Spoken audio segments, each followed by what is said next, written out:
Hard to look away, isn't it?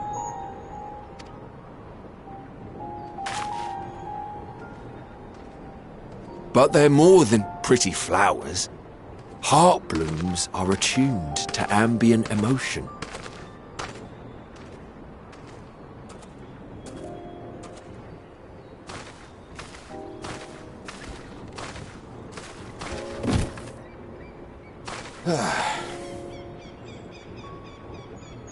You don't seem convinced, but believe me, it's true.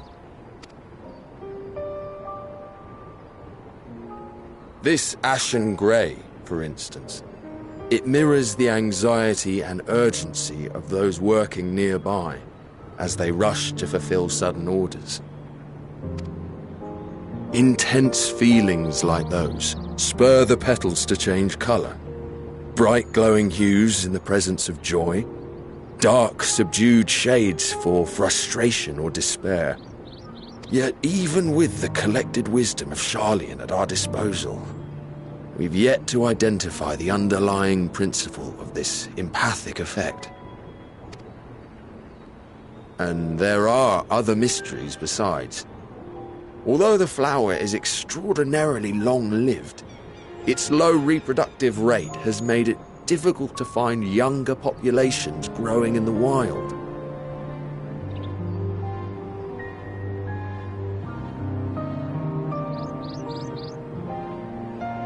With too few sightings to map its distribution, and no closely related species to track. To further complicate matters, every culture, even dimly aware of its existence, has given it a different name and mythos. Our attempts to study it via the historical record have been an exercise in frustration.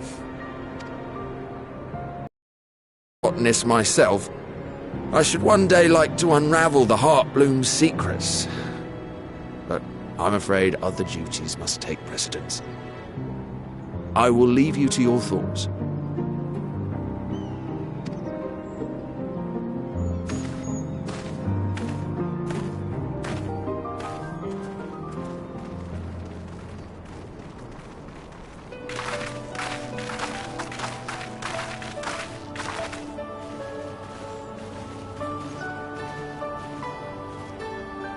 Have you learned aught of interest?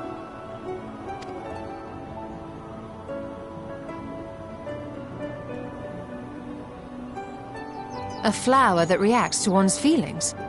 Strange. I must say, I have never heard of such a thing.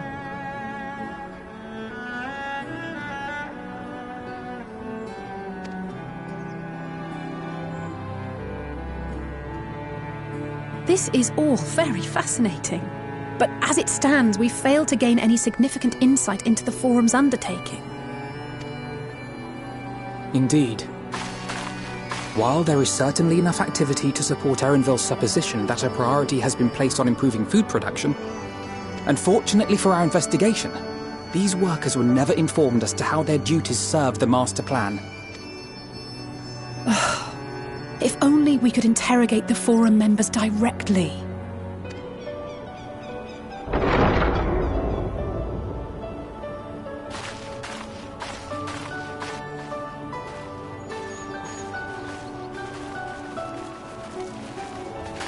Isn't that the entrance to the Archaean?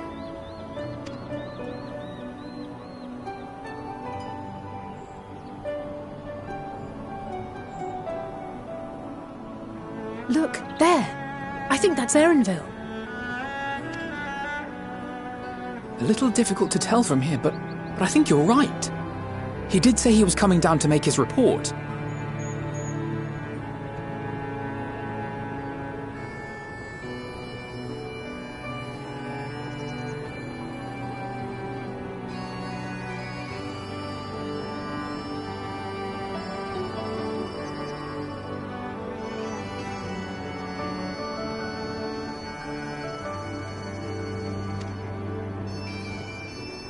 Erenville receives his orders from the Forum. Would it not follow, then, that the superior to whom he reports is a Forum member, or at least a close associate? You mean to eavesdrop on their conversation? What of the risks? Ours alone to bear. We won't interfere with Erenville's work, nor will he be implicated as an accomplice. If you're not comfortable taking part, I can do this alone.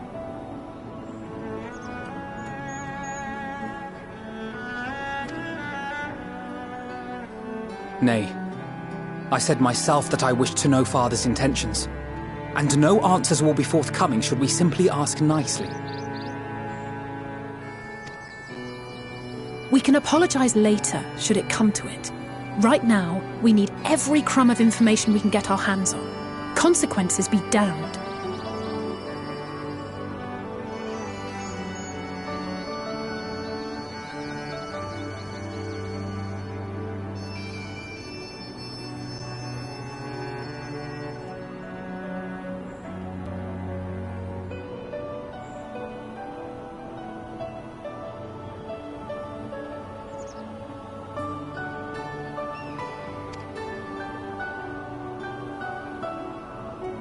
It might be best if you came along as well.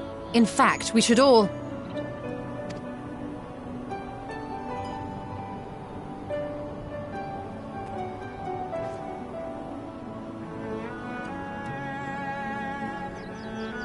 Cryo?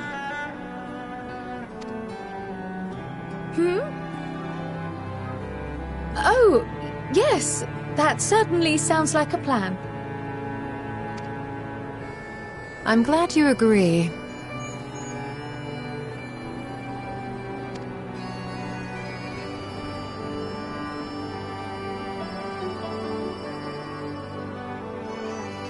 Quickly! Erenville is on the move. We need to get closer before we lose him.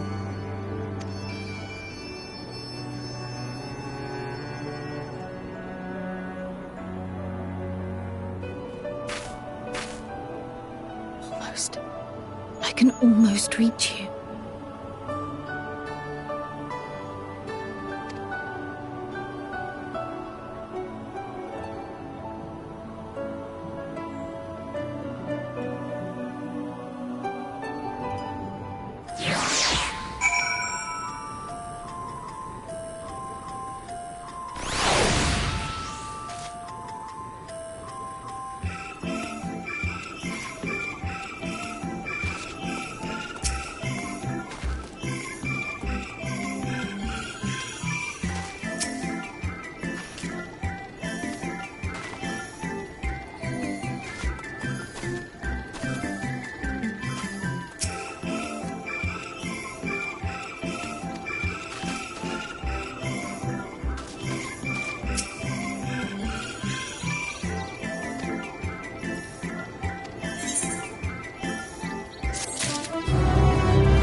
I trust you will find your compensation to be more than satisfactory.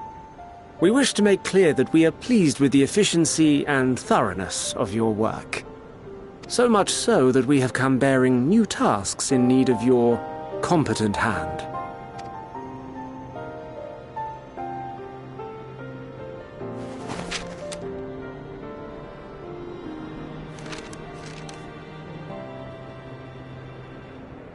Another lengthy list. If I may speak frankly, the Gleaners have been pushed to the point of collapse by your unending demands. We are not familiars to be exploited. We are Sharlayan scholars, and we deserve an explanation for this unseemly treatment. What warrants such urgency?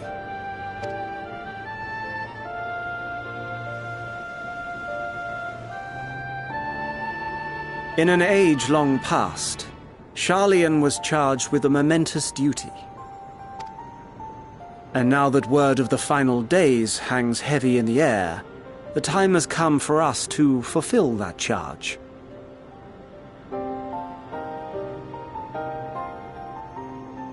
I can say no more, but I promise you this. All will be revealed in due course. And when it has, you will understand that your toil was in service to the greatest good.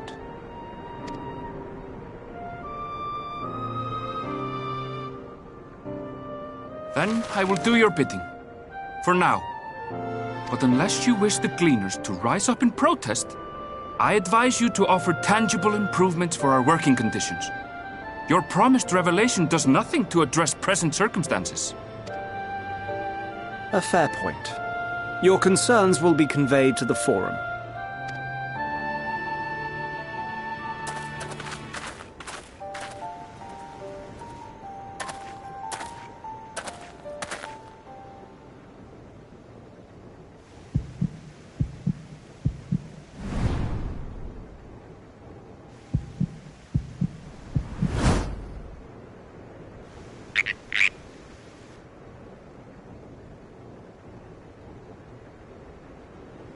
I hope that was informative.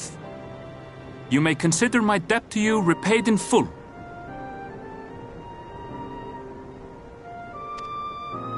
While I do have my reservations about the Forum, I want to believe that they have our best interests at heart. Which is why I'm reassured that you're busy sniffing out the truth of things. We can ill afford to place all our eggs in one basket, this master plan of theirs, without first understanding the risks involved.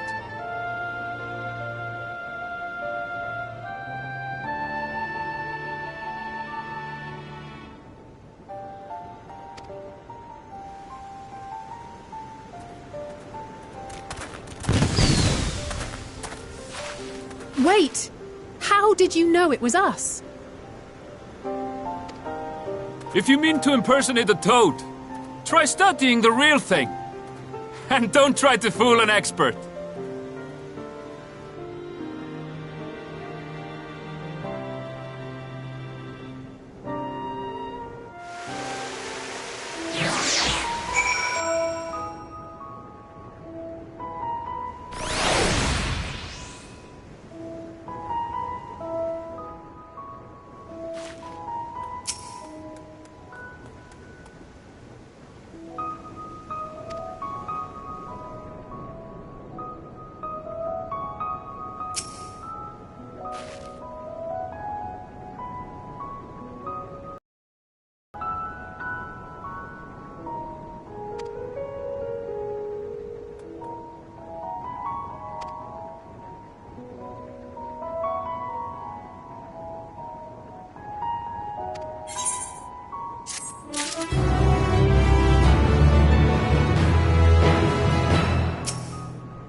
For you. The spell will keep it from wilting. She said you would need it for the journey ahead.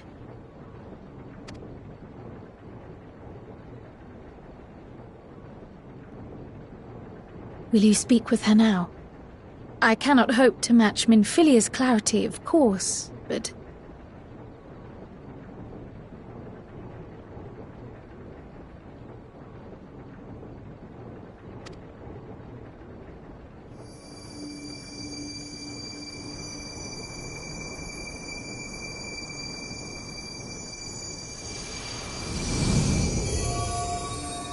Thank you.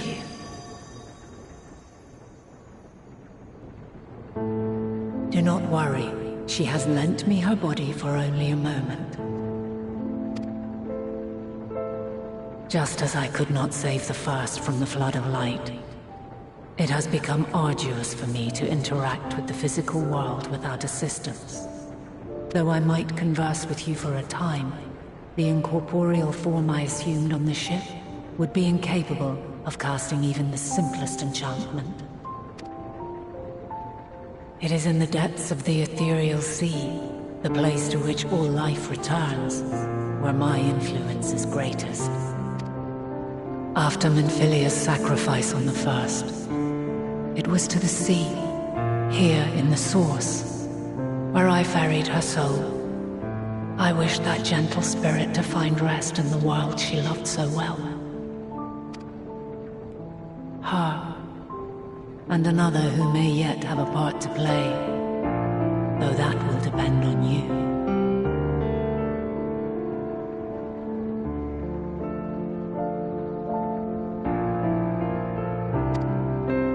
Take the flower. Walk free, for you are free to go where you wish, to believe what you will.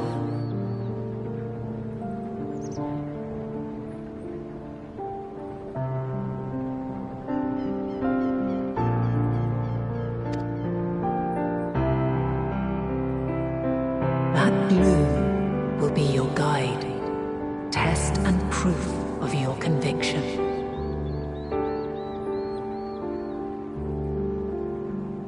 In darkness, seek joy. Surrender not to sadness, and see beyond despair. Walk free, and bear the light for others to follow. Together, raise it aloft and let it shine, till the end, blinding and radiant.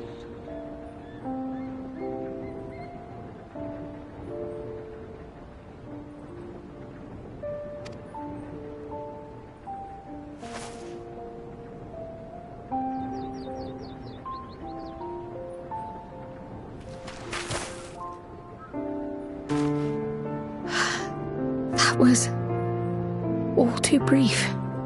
Already she seems so far away.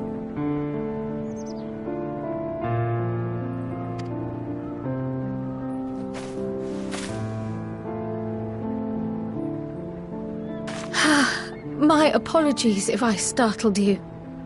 Ever since we began our descent into Labyrinthos, I had sensed another's will, straining to reach out. Even with my particular talents, though, I was unable to make a connection at first, so weak and tenuous it was. Once I took hold of that wispy thread, imagine my surprise to discover it was Heidelin herself. Needless to say, it seemed wise to learn what we could before letting go.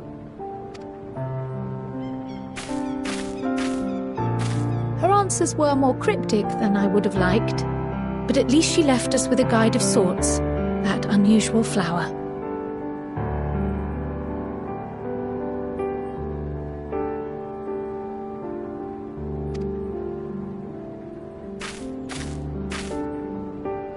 Yes, we are definitely making progress. You can't be serious! We've done nothing wrong!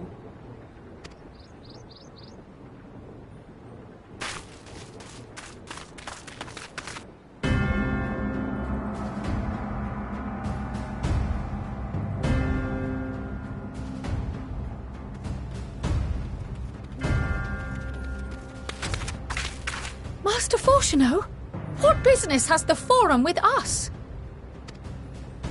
Obstruction and suppression apparent. Mistress Baldessian, our records show you facilitated the Scions' entrance into Sharlayan by claiming them as assistants for your organization. We are aware of your investigations. After alerting the major institutions to the presence of potential troublemakers, we received word from an Archean custodian, a group operating under the auspices of the students, skulking about Labyrinthos and engaging in clandestine behavior. Clandestine? We may not have entered Sharlayan as Scions, but we did naught to conceal our identities. Our only purpose in this city is to seek the truth. I can think of no reason why our actions should warrant the Forum's intervention. 'Tis not our way to discourage the pursuit of knowledge, but the timing of such pursuits must be considered, not to mention their potential impact. With the world in chaos, we, the true caretakers of wisdom, have committed ourselves to an undertaking that demands the utmost discretion. and we will not risk its success by turning a blind eye to disruptive foreign elements in our midst. What, then, is to be our fate? Will you put us on a ship back to Eorzea? The Forum will convene to examine your case. The results of said inquiry will determine your future in this city. As for your absent companion, he has already been detained. Grah!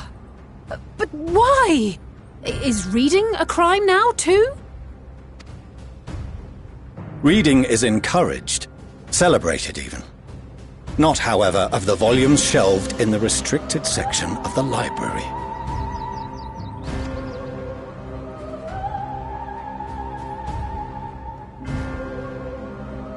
Refusing to comply will only make matters worse.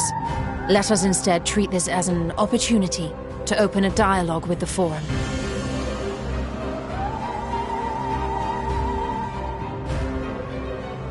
Silence is often one's best defense. I would advise against prolonging the proceedings with frivolous discourse.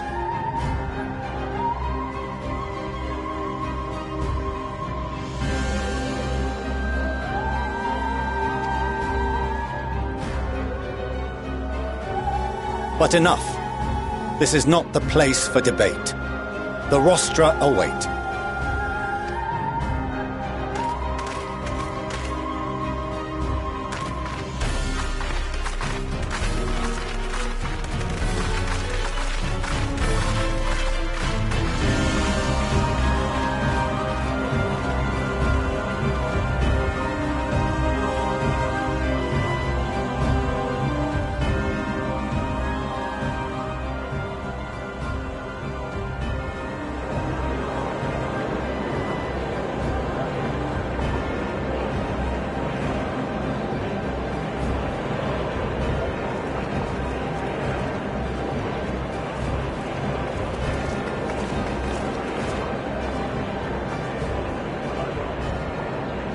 Forgive me.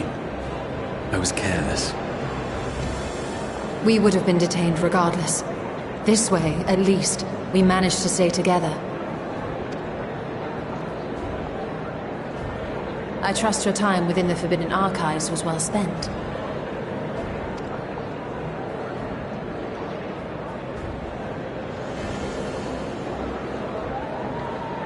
The Forum will come to order!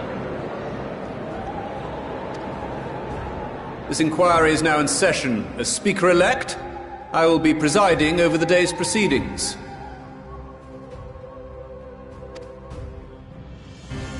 Master Fortuner, would you be so kind as to restate the matter which compelled you to summon your colleagues with such urgency?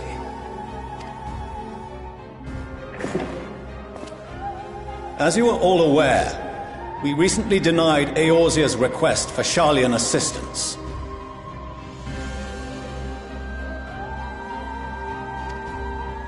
Since then, certain individuals dissatisfied with our decision have taken it upon themselves to interfere with our work.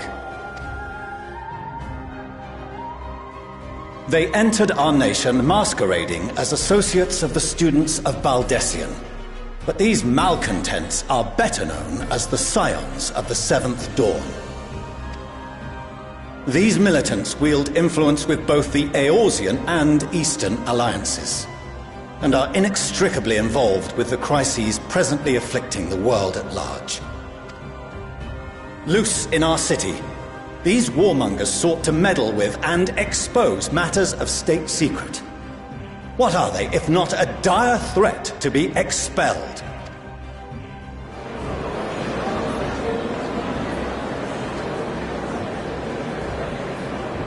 You have tarnished the good name of the students.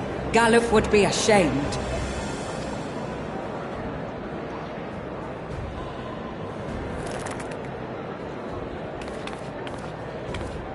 Galuf Baldessian was never one to forsake his fellow man. Even if this nation closed every door and retreated from the world, he would have found a way to help the Scions, help every soul of this star fight back against the coming doom.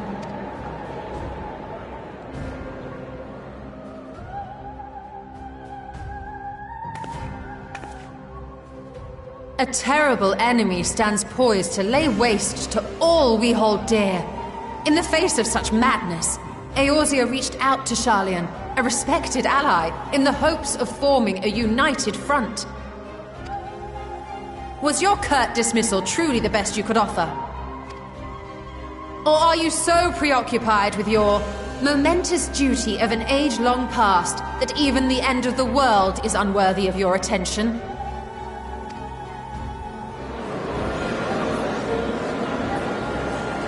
Whence came this revelation? From the mouth of a Forum member within fortuitous earshot. Then it seems your findings support my own.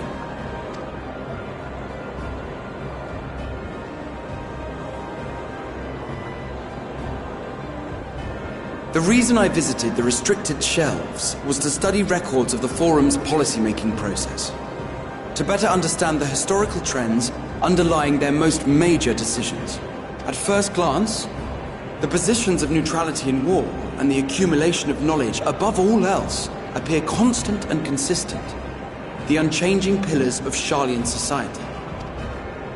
And once upon a time, I might have left it at that. These days, however, I am more attuned to the subtleties of governance, and so I noticed something odd.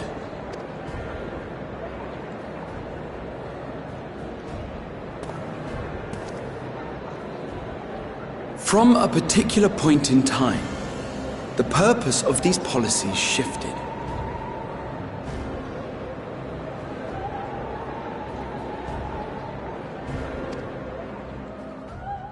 No longer was knowledge preserved for the benefit of society. Rather, society was to be gradually reshaped to ensure the preservation of knowledge.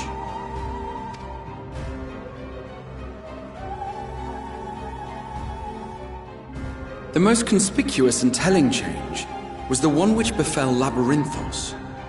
Once little more than an oversized storehouse, an enormous allocation of funds saw it transformed into an advanced research and archival facility. I also discovered a fascinating account on the finances of our Dravanian colony.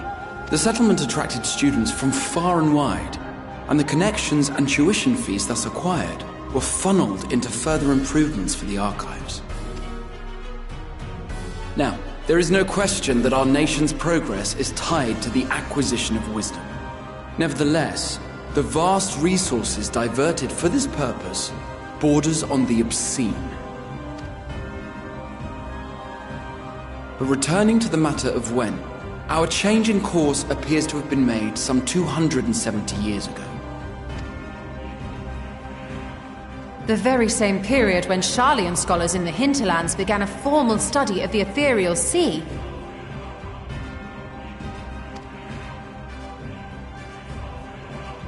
You found something, did you not?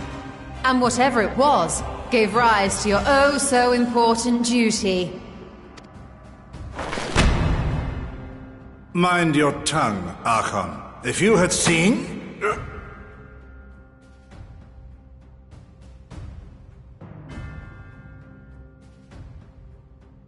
Yes, we are bound by a duty we cannot ignore. Knowing this, what would you have us do? Abandon our vital work and join you on the field of battle? We will never choose the way of the sword. We will fulfill our mission, not through strife and bloodshed, but survival.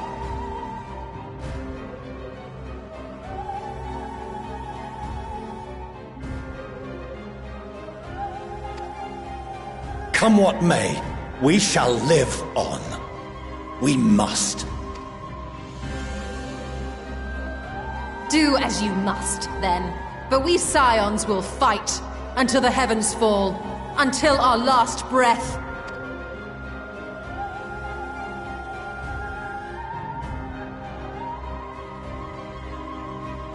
Such misguided zeal.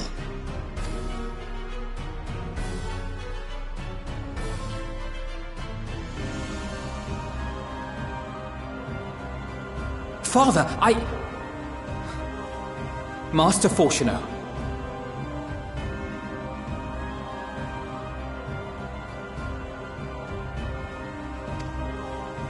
I fail to understand the stance you have elected to take. But by the same token, I have yet to find a compelling argument to counter the challenge you put to us in Gridania.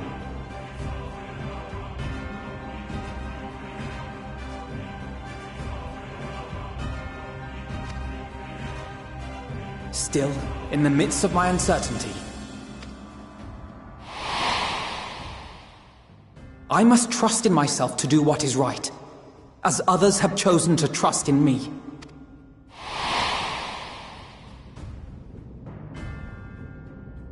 So I will continue, as I always have, weighing the consequences of my every action, and allowing my hope for the future to inform my decisions. That's quite enough. Have you all forgotten the reason for this assembly? Skolok Monteshane. He's the head of the studium and an old friend of my grandfather's. Honestly, every discussion devolves into some interminable debate. Terrible habit. Let's return to the topic at hand,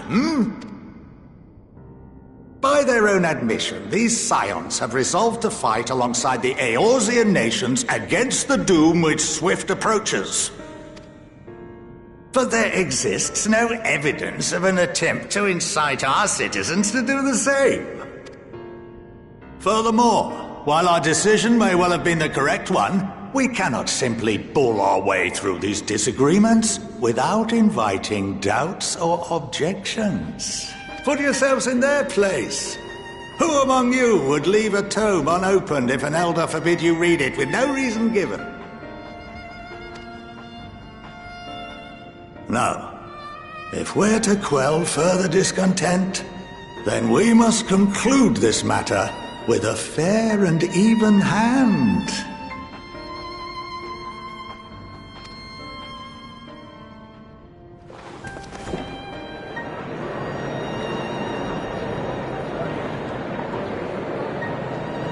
Order! We will have order! Master Monteshane raises some valid points. Keeping such concerns in mind, I propose we enforce the following measures. Until further notice, the students of Baldessian are to cease any and all activities within the domain of Sharlayan. You will also refrain from any further investigation into the Forum's decisions and duties. Failure to comply with these restrictions will result in the immediate expulsion of your Scion associates.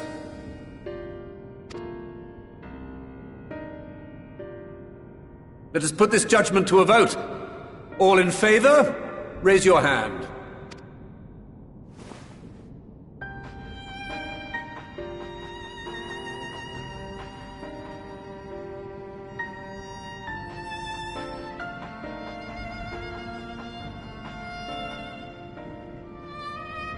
I count 51 for and 48 against. The proposal is passed.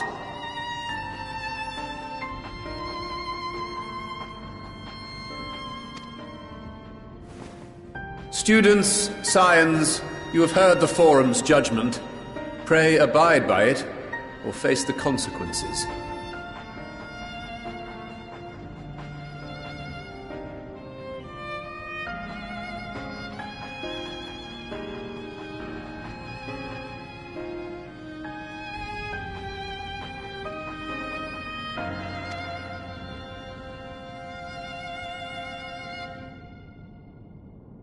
Honored members, I thank you for your time.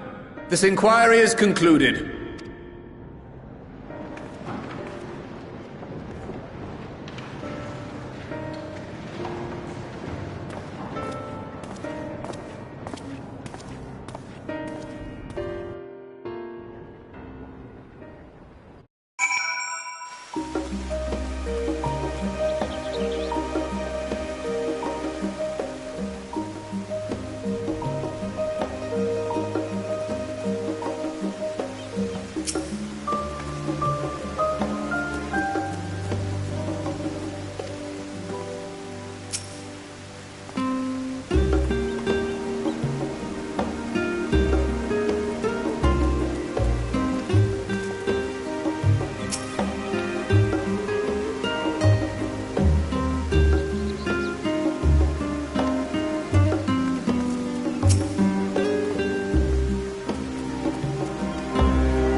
Welcome home, my lady.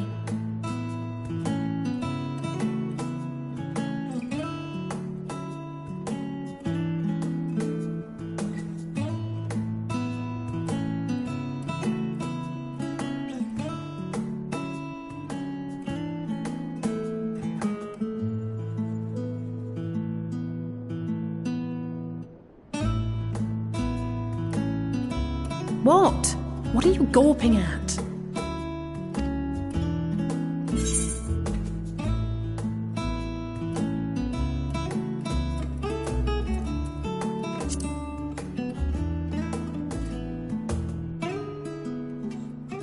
Oh, gods, please don't. It makes me feel like a spoiled princess.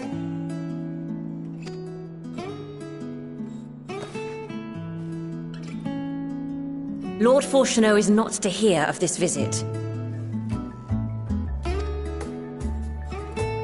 And I should also like the children to have their gifts, ere my husband makes his return. As you wish, my lady.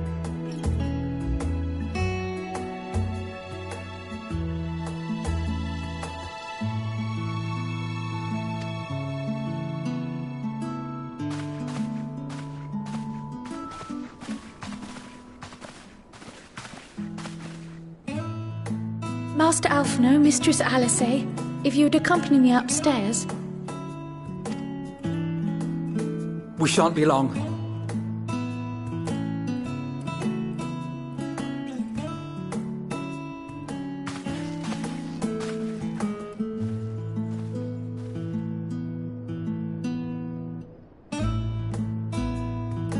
The twins have been sending letters home from time to time, recounting their latest adventures.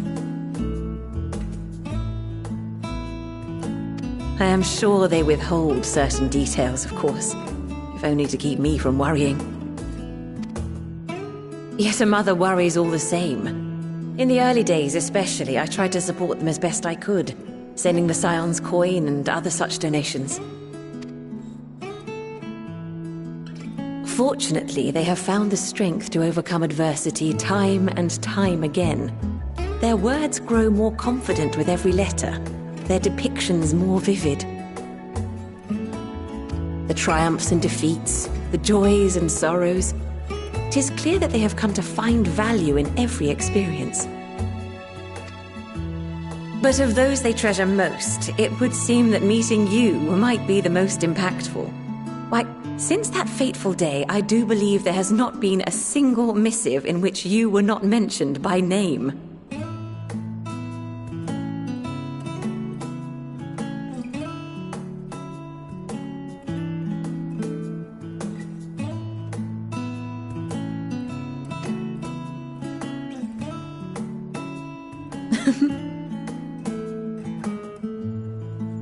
Tis plain they care for you, and I am glad they have such a steadfast companion watching over them.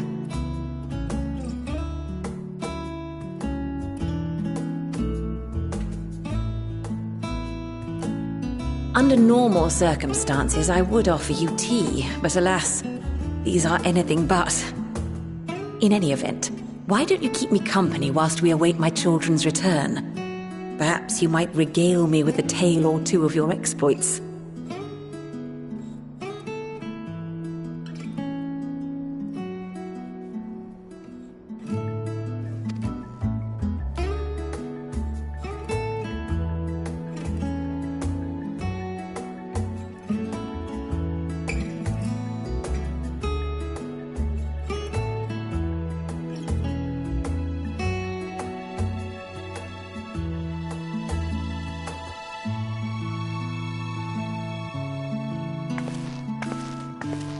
When you mentioned gifts, I wasn't sure what to expect.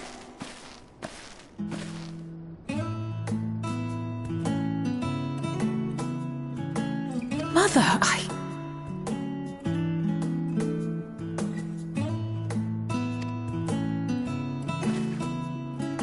Oh, look how well it fits you. And the style is to your liking?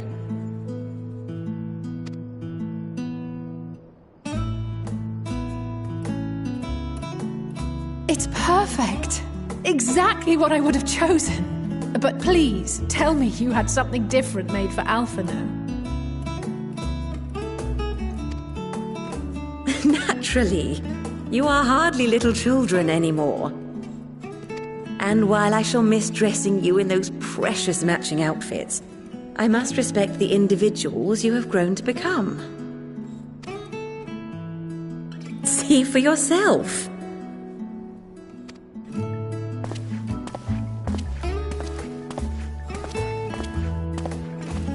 Thank you for the splendid clothes, Mother. Stylish, comfortable, and eminently practical. I am so glad you like them. They are, however, missing one final touch.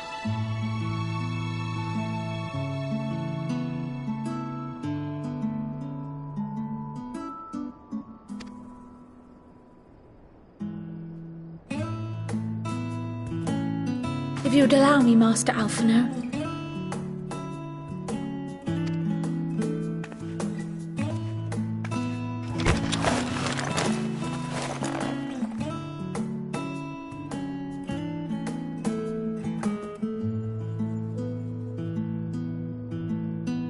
Wait. Are these... A sage's tools of the trade. They belonged to your father.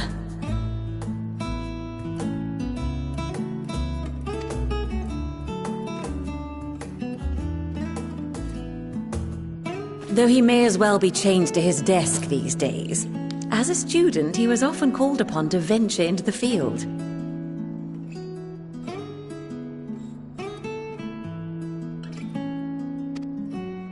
He wielded those armaments, both to heal and to harm in no few battles. None so fierce as those you two have braved, perhaps, but battles nonetheless.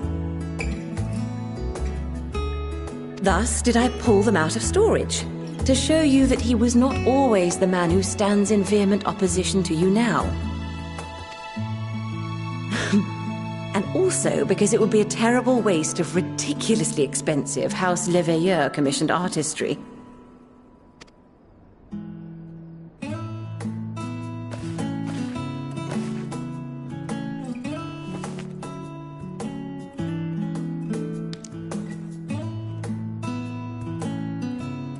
I am told these devices are quite difficult to master, but someone of your extensive experience should soon have them darting about with grace and aplomb. May the wisdom in that crystal serve you well. And please, try to find common ground with your father, that you might come and go without need for this awful subterfuge.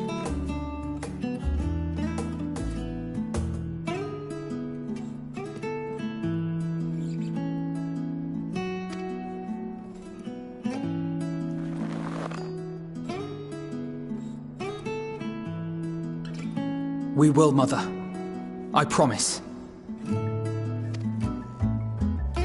My final gifts to you, before you run off, are an observation and a suggestion. Firstly, Fortunato has ever been a serious man, but it was only after you were born that he truly lost himself in his work.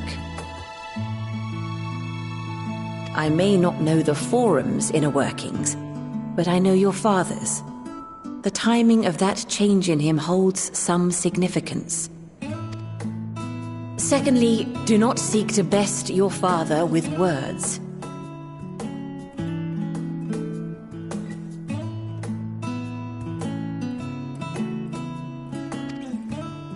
Far better that you simply show him. Let him discover the merit of your actions, after they cannot be undone.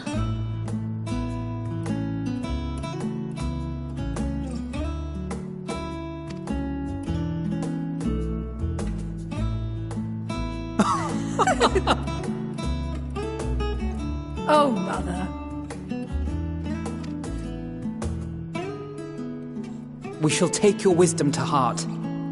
Thank you again for these gifts, and farewell for now. Safe travels, my children. Eat well, stay warm, and keep your friends close.